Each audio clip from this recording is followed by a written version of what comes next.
Hello, my lovely bookish friends. I hope everybody is doing well today.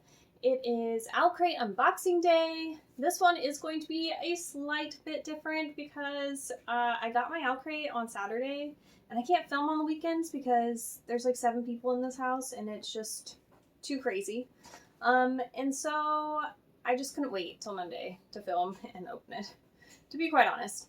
Another part of it, though, was I have been debating whether I want to continue my Owlcrate or not, and so I just wanted to look at the items from this month, and I was looking at the items that I got in previous months to see which items I actually would use, which items I like, maybe items that I don't, to see if it's worth it me continue getting Owlcrate. So I'm going to show you guys all the items in this month's box, and I'm going to do them from least favorite to favorite item. And then I will tell you guys if I'm going to be continuing Owlcrate and why or why not.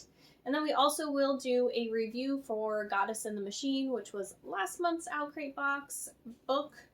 And I'll let you guys know what I'm thinking about that book.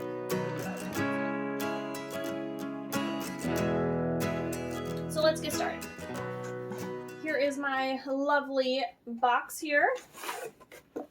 So this month's theme was Written in the Stars, and we have this lovely Middle Eastern woman looking through a telescope and loving the colors here. Purple is my absolute favorite color, so super cute.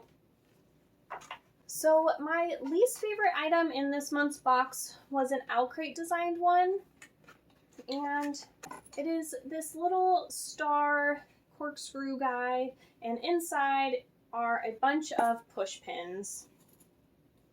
So you can use them as little push pins. I mean, they're kind of cute. I just won't use them as push pins. I will probably just display it on my shelf and it will just look kind of cute, but it's not like anything super special or amazing, so I was kind of meh on that one. So this next thing was designed by Daphne Saban, I think it was. Daphne Saban. And I love the design on here. It's just something that I won't really use. I'm not even sure, like, I don't know what I'm going to do with this thing at all. But it is this totally cute clipboard.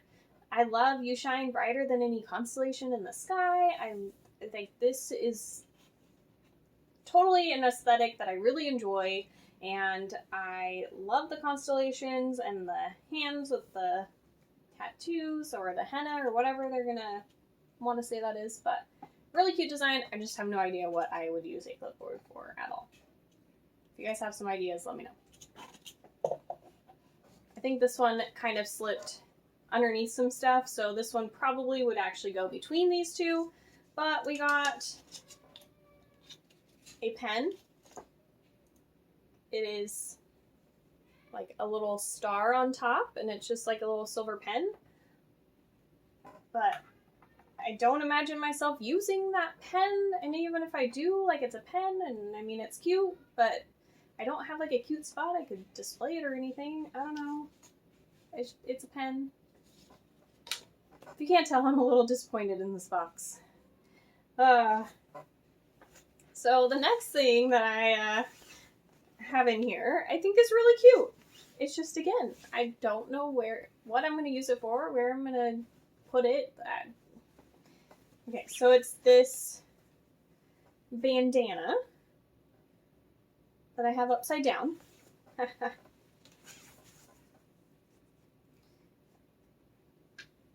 says, "The dream chooses the dreamer." So it's really cute, and it came up, like, rolled up like in a bandana here, and so, I mean, you could wear it like, it's a cute little thing here. I think if I'm going to use it at all, I'd want to be able to see the design, so I'd probably hang it like on my wall as like a cute bandana kind of sign or something.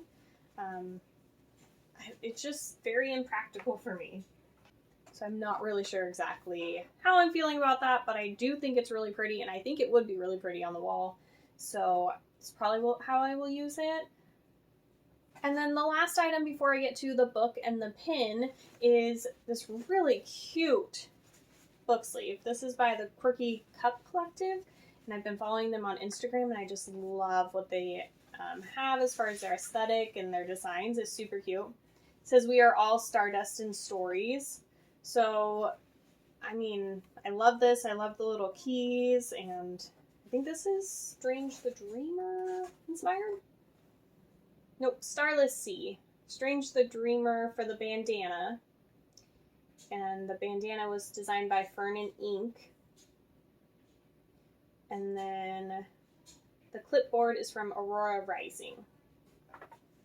So I think this is really cute, and it would be something that I use, and I can put my books in if I'm trying to put it in like my purse or my backpack or something so that my book doesn't get messed up. So, I mean, this is all looking really pretty. It's just not very practical. So, suffice to say, I'm not super thrilled with this box. But then I get to the book, and like the book is just gorgeous. So let's take a look at the pin that goes with the book. It is seriously like beautiful. I love the colors. It's a gorgeous little flower. It's honestly probably one of my favorite pins that we have gotten. I like that one, and I like our little crystals. So this month's book was The Star Daughter by Shveta Thakrar. Oh my dear lord. That was really rough. I'm sorry, guys. But, oh my goodness, they did purple on it, which is my favorite color. So I'm just like, oh, you're beautiful. And we did get a little letter from the author. And where are you? It is signed by the author. It is really stiff. This book's really stiff. But yeah, it is just gorgeous. So I really love this edition of this book so much more than the original. The original is really pretty as well, but it's more of like a yellow. So hopefully it'll focus there. But here's Owlcrate. Here's the original edition. So honestly, at this point, I'm feeling like the only reason that I'm getting Owlcrate and loving it so much is the gorgeous editions that are signed and come with a little letter from the author, and I really enjoy the books. I've really enjoyed most of the books that I've read through them. They've been really good. And otherwise, like, a lot of the stuff I get, I use like one or two of the items from the box, and the other ones don't get used very often, or they don't get used at all. So why am I spending $30 plus tax plus shipping? Ends up being like $40 a month for a book. I don't know if I can say that I want to spend that much money on basically one book. So for me, I would rather get a few books or something else along those lines, and I can pick up my own bookish things along the way. So I'm feeling like I'm probably going to make this my last Owlcrate, and we are going to still read this book, and I will review it for you guys. I'll probably get to it in September, so you guys can hear more about it and everything next month. But yeah, I think this will be my last month, at least for a while, and we'll see if I change my mind and I'm really missing it. Maybe I'll go back to getting it, but here is the book box for August, and now I will briefly talk about Goddess in the Machine for you guys. So here is Goddess in the Machine by Lora Beth Johnson. I really enjoyed this book. I think I'm going to give it 4 out of 5 stars. And yeah, I think I'm really getting into sci-fi. It's something new that I'm discovering. But I got sucked in so fast to this book.